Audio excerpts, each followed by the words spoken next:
What's up, Timberwolves fans? Our record is worse. We are 2-3. Our losing streak continues to 3 games in a row. Please like this video, subscribe to my channel, share this video with any of your friends who are Timberwolves fans. I don't want to talk about this game because it has put me in a bad mood.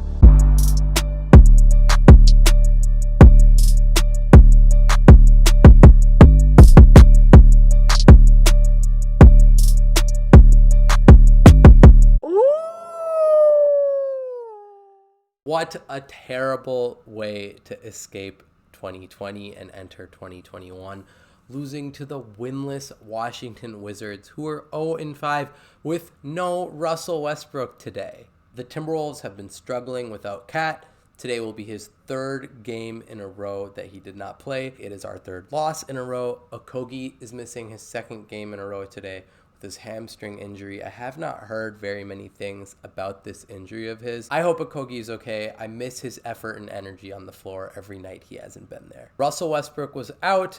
That meant D'Angelo Russell was going to duel with Bradley Beal. I was hoping for a better outing out of D'Angelo Russell today. Bradley Beal completely torched him. The lineup the Wolves went with today was the same as the one against the Clippers, with Culver, Naz Reid, Rubio, D'Lo, and Malik Beasley.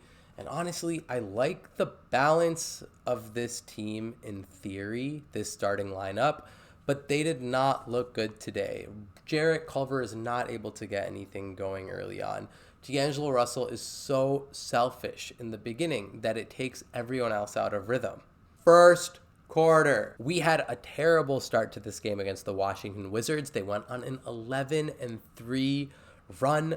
Our perimeter defense was completely terrible in the first quarter. They went 5 from 7 of the three-point line, and they were all wide open three-point shots. D'Angelo Russell was pretty selfish early on, so Saunders took a timeout, subbed him out, and put Anthony Edwards in, and our offense looked much, much better. Everyone was touching the ball. Naz Reid looked good.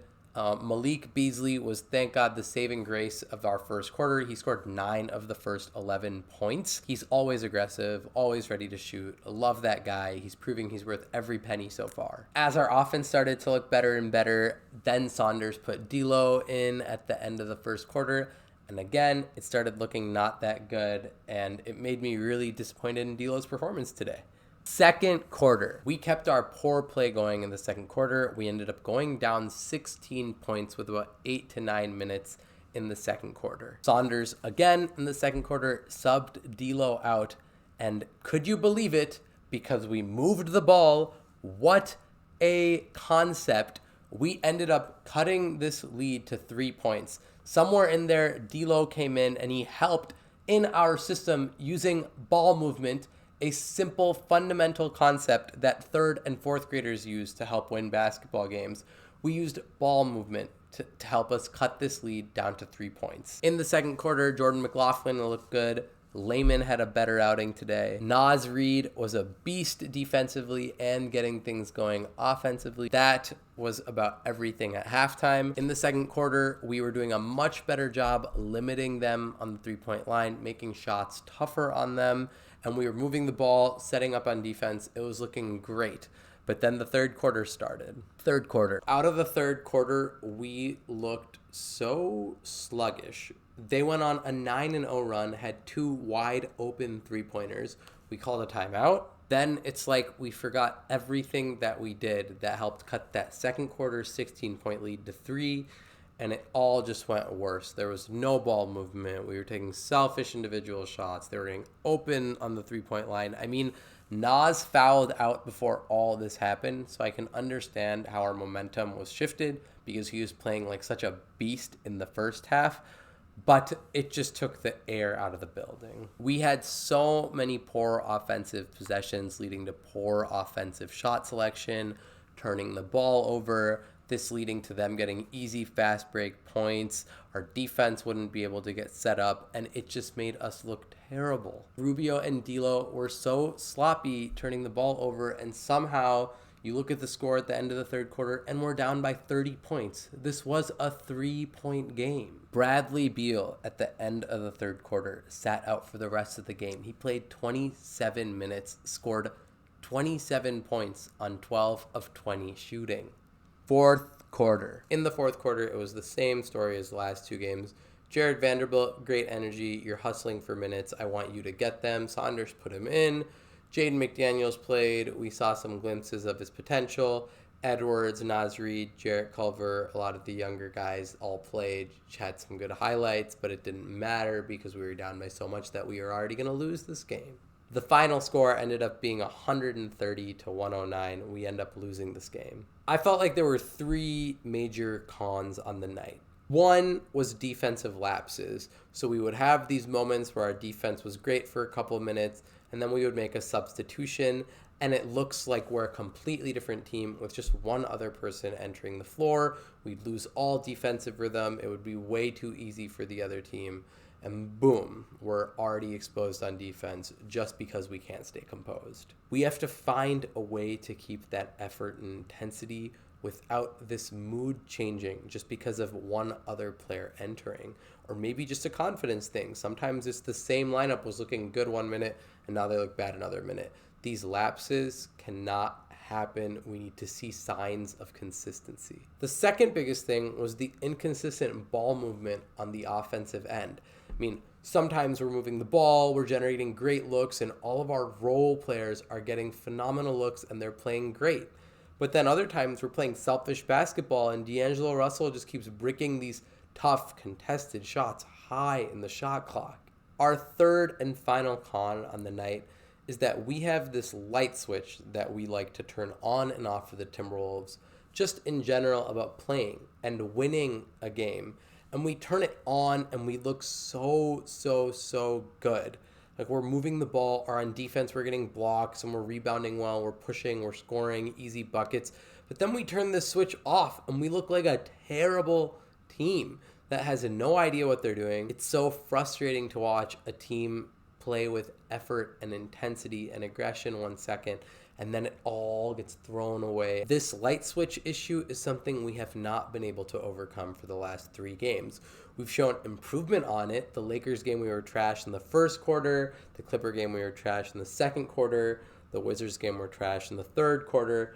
This trend needs to change. We cannot improve only by quarter to quarter. We need to improve in the moment in games. We have to show some fight, show some intensity, instead of showing weakness. Only 3 people stuck out to me that had a good performance on our team. Malik Beasley is the first guy I want to point out. He was hands down the MVP, 8 for 13, 23 points. He shot the ball well, he attacked well. He's always looking to be a scorer. He's always giving his 100% on the defensive end as well, even if he gets beat. Malik, I give you a pass. You played great today. You're the only reason we are alive in the game to begin with. Jake Layman, 3 steals, 12 points, made it to the free throw line 9 times. Finally, he's in some sort of rhythm. He came off the bench. I want to see him come off the bench more, and sick of this starting lineup thing because it's the most productive he's been, and I want to see some consistency from him in this role that we can get some bench production. Naz Reid in the first and second quarter looked like a beast at times with his footwork when we were getting him into the right spots with our ball movement, not to mention on the defensive end after giving up easy and open looks for Bryant and Rui Hachimura. He then somehow turned it around in that second quarter and was getting blocks, was a very good help defender, and he was a beast. 17 points, 7 of 10. So there's 2 major takeaways on the night. 1, D'Angelo Russell, you need to be a much better leader for our group. We cannot rely on your missed shots high in the shot clock. We cannot rely on your selfish play. We need to use that ball movement. These are rules specifically for when Cat is out, but this will apply even later on the season when you're leading the bench roles, when you're leading the unit when Cat is off the floor. We cannot rely on your selfish play. We need you to use the system, get the ball moving, and find your looks within the system. You looked so good at the end of the second quarter when you were effortlessly finding your easy looks within our offense. Also, when you aren't making your shots, how are you impacting our play? Turnovers, you haven't really made that much of an impression on Timberwolves fans on the defensive end, and I want to see more of that. And if you can't pick up the slack on the offensive end, you got to show it to us in another way. For the time that Cat is out, this is what we are going to have to deal with. My second takeaway from the game is Ryan Saunders. what are we doing defensively? At a point in time, we went to this so-called zone that I've heard you talk about in press conferences and that I've heard Jim and Dave talk about on the commentary. And we are giving away wide open threes. Other teams in the NBA play a zone and they're not giving up the open looks that we are. The whole point of a zone is that you protect the paint and don't give up easy layups. But ours, you can get any open look on. So what are you teaching our team? Why does our defense look so bad?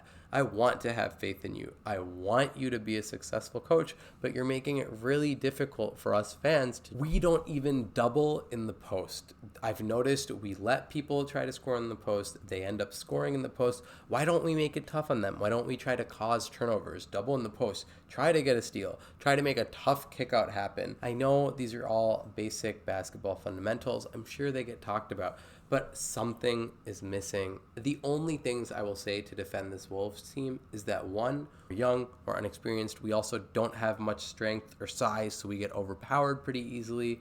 And these are reasons that is why we are being consistently pummeled without Karl Anthony Towns. You also can't expect much when 3 to 4 of your players are first to third year players in our rotation.